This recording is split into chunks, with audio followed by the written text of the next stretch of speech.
English.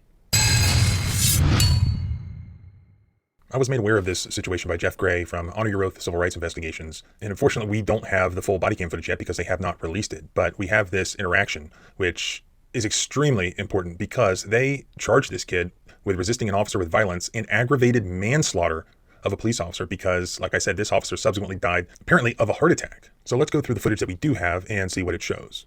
But first, the sponsor of this video is Ridge, and they've sponsored my pocket and demonstrate it and try to sell colors as well as leather if you prefer. 422 St. John's. 1012 single 13P, Hispanic male, white t-shirt. Kunovich determined that, in his opinion, it was suspicious, and he began to question him, though there was no call for service.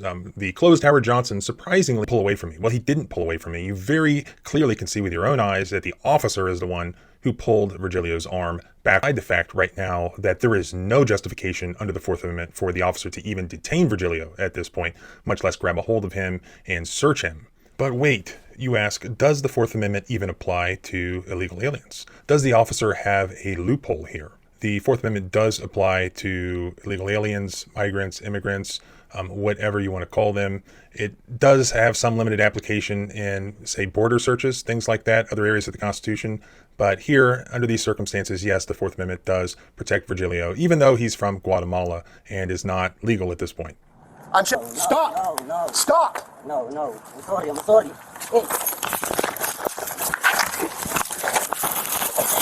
Hey.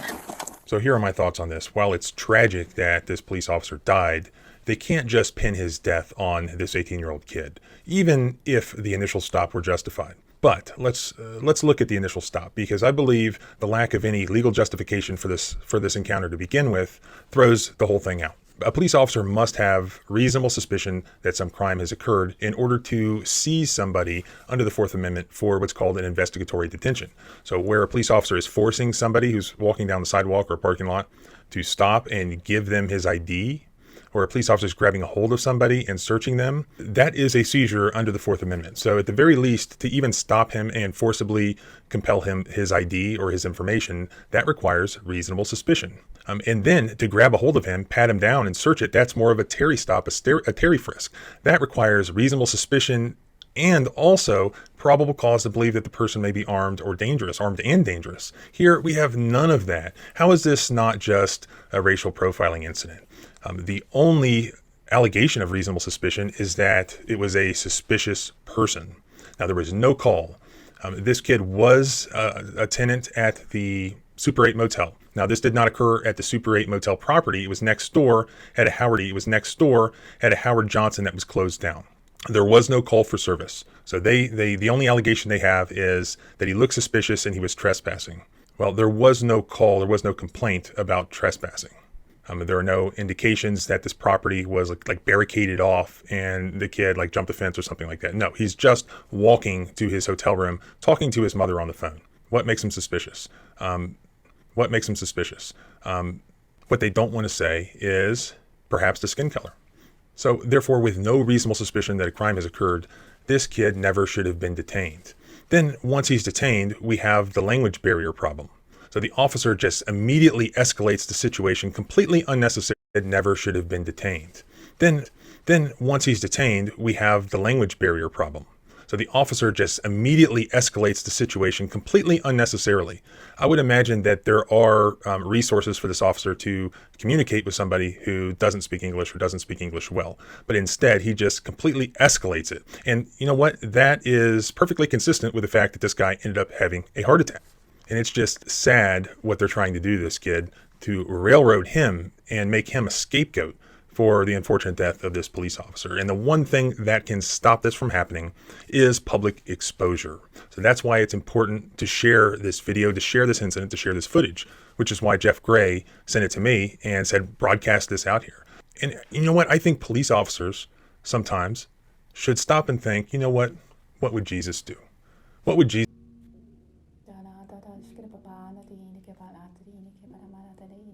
Hey everybody, welcome back to another free group SRT clearing, and today we're going to do a clearing on injustice and being treated unfairly. Injustice and being treated unfairly. So set your intention to receive the benefits of this clearing, and then you can turn the sound off if you wish and carry on working, or just carry on about your normal duties. Some people feel the changes as we go through, others don't. So if you don't, doesn't mean to say they don't work, because in my experience this always works. It just depends how many programs you have, how sensitive you are, how deeply buried some of this injustice is. So without further ado, let's get started. So I'll just twist this down on narcissistic abuse. So make sure you're 100% open to receiving healing, and expect there to be a shift, and let's get stuck in. Lovely people, thank you for joining me again. We're going to do another group SRT clearing, and this time it's on space clearing the space and where you live, clearing the environment in where you live. I've never done a group space clearing before, but no reason why it shouldn't work, so let's do it. So your teams will clear exactly what needs to be cleared within your immediate environment. These clearings I do, the group clearings, can be incredibly powerful, but there's nothing quite like an individual for you. It's a group healing once again, so it's not going to be at the same level as doing personal clearing. Hopefully you can see this is upside down, but it just gives you an idea of what I do. These clearings, these group clearings that I'm doing on YouTube, are lasting about 15 minutes on average, and it will take a layer off, so they're still powerful. So don't dismiss them, they're still powerful. And if you're drawn to particular areas, videos to watch, then there's a reason for that. So nothing happens by chance. So today we're working with the teams to clear all programs and beliefs and blocks in connection with freedom. Seems to be one that's coming up a lot in 2020, 2021. Obviously with all the lockdowns and everything at the time of recording, then people's freedom is really being impacted. So let's have a look without further ado. If you followed my other SRT clearings that I've done so far, this is the third one I've done in the series, then you'll know a bit more about it. But let's see what it's running at. Let's take a positive and negative readings. So freedom, blocks to freedom, 0% positive, 100% negative, and I expect nothing less on a group clearing, because there could be hundreds of people that are watching us eventually, or more. That seems to be at Christ consciousness level. Let's just see again. Mental consciousness level. So I'm just going to ask the God team that I'm working with to clear the initial programs using their 200 plus charts on their side of life, in clearing all blocks to freedom. Any programs that are running that are blocking, any beliefs, any experiences, feelings, blocked memories, blocked illusions, where the energy is condensed and is not moving forward enough. Let's clear those away on freedom for anyone that's watching this video, anyone that's been directed towards this video. So this is the spiritual response therapy system. You don't have to analyze this too much. Just allow yourself to receive. Be open to receiving 100%. Set your intention to receive 100%. I hereby set the intention that I receive all benefits from this clearing 100%. Willingly, joyfully, easily, effortlessly receive the benefits of this clearing 100%.